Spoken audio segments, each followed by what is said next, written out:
No one believed in me. No one believed that anybody would be interested in this story. Nobody believed how big this was going to get. But secretly I knew, okay, there's gonna be some traction here. But did I ever think that it was gonna blow up the way it did? No, I had no clue that we would be getting hundreds of emails, the phone's ringing off the hooks, that I'd have to fly in my brother-in-law to help me last minute. I booked him a flight the next day because I got so overwhelmed with the amount of just response. I turned everyone into believers now. So now they're all on board with sharing our stories on YouTube. I'm super excited about it because I always knew, and Bree, my assistant, she's the only one who believed in me. I knew this was gonna be big. And I know moving forward that there is an audience for this and you guys want to see the transformation stories. You guys are going to absolutely love seeing where they started to where they end up, because some of these stories are just jaw-dropping.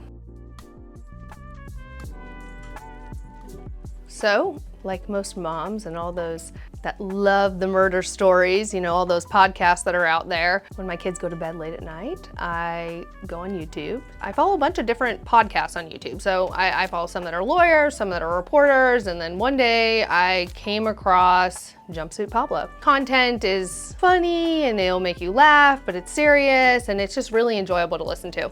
And so we were traveling to a class in Raleigh, North Carolina for one of my dental CE classes, and I was on the plane and I had my headphones in and it's my quiet time. So I put my headphones on, listening to Jumpsuit, and he's talking about the Wade Wilson case, which everyone knows about in Florida, about Wade Wilson. During his podcast, he was making fun of Wade's teeth because I guess that Wade got into some type of fight in prison and they knocked out his beautiful front teeth, and one of these Wade wives was trying to pay to get his teeth done while he's in prison, and Jumpsuit said, well, I can make fun of his teeth because my teeth are in bad shape. Typical me, always coming up with ideas. I said, I wonder what would happen if I just reached out to Jumpsuit on Instagram and said, hey, maybe we can collaborate together. I can help fix your teeth and we can share on your platform your smile transformation. Never in a million years did I think that Jumpsuit would write back to me. So I went on Instagram, sent him a whole message. This is who I am. I'm a dentist here in Fort Worth, Texas. Tell me about your teeth. Tell me what's going on. Is there a way that we can work together and I can get you the smile that you deserve? He saw my message. Ariel, that's Jumpsuit's girlfriend, and him did a whole background search on me.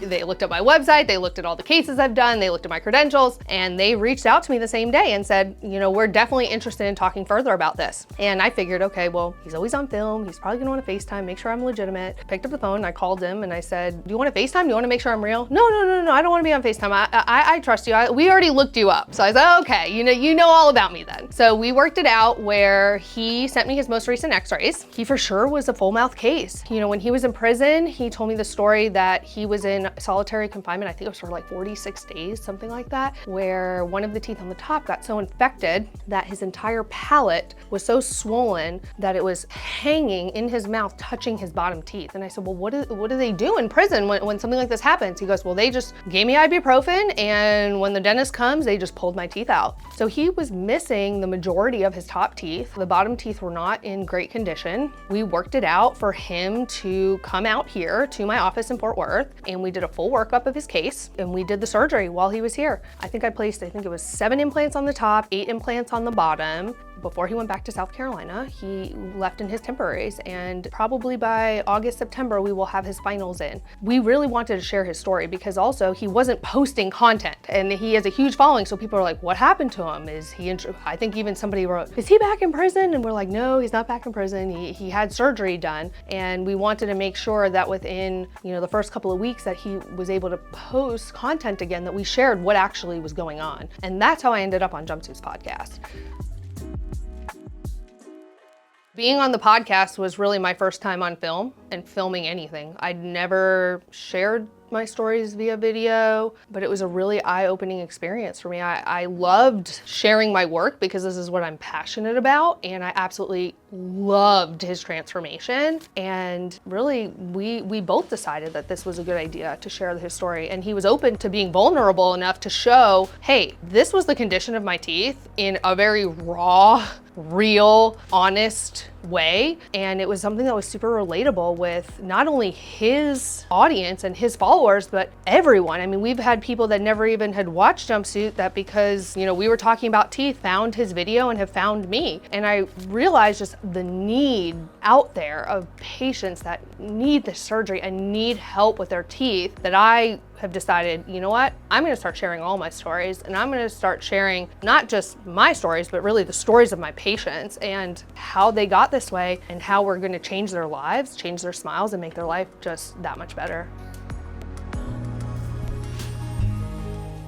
The amount of emails that we have received, it's in the hundreds. I mean, I don't even know if I can pick just one, because some of these emails are pages and pages long. Some are domestic violence victims. Some are past history of drug and alcohol use, which is a very common thing that we see in dentistry. As a society, and especially in healthcare, we need to start looking at these type of patients as, hey, you know what? They're healing and getting better from their disease, and it's time that we as a community step up and help these people. If you just read the stories, I mean, these people have completely changed their lives around, and I don't think that their history should preclude them from getting dentistry and from getting their teeth fixed. Dentistry is expensive, it's time consuming, there's a lot of fear factor with it. I mean, that's the majority of the emails that we're getting. It's just people, for whatever reason, life has gotten in the way, or life has consumed them so much that they've neglected themselves and they've neglected their teeth. Majority of the time, it's through no fault of their own. And I think it's really important to share and show these stories and educate the public that, hey, it's okay. Even though my past has been maybe not so great, that doesn't matter. Where we are today, we can make it better, we can improve your life, we can improve your teeth, and going forward, let's just put that in the past. So as of today, the Jumpsuit podcast has 48,000 views on it.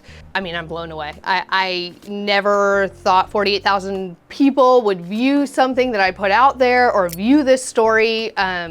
I guess, you know, in my mind, I never really had a number, like who would view it or how many. But now I believe we will get to 100,000 at some point. Maybe on not this video, but on a video, because once people start to see the before and afters, people are gonna be drawn to it, because there's no words to explain where they start and where they end up. And seeing that live, raw, real people, everyday people going through this journey it's jaw-dropping. There's nothing else to say. It's just jaw-dropping.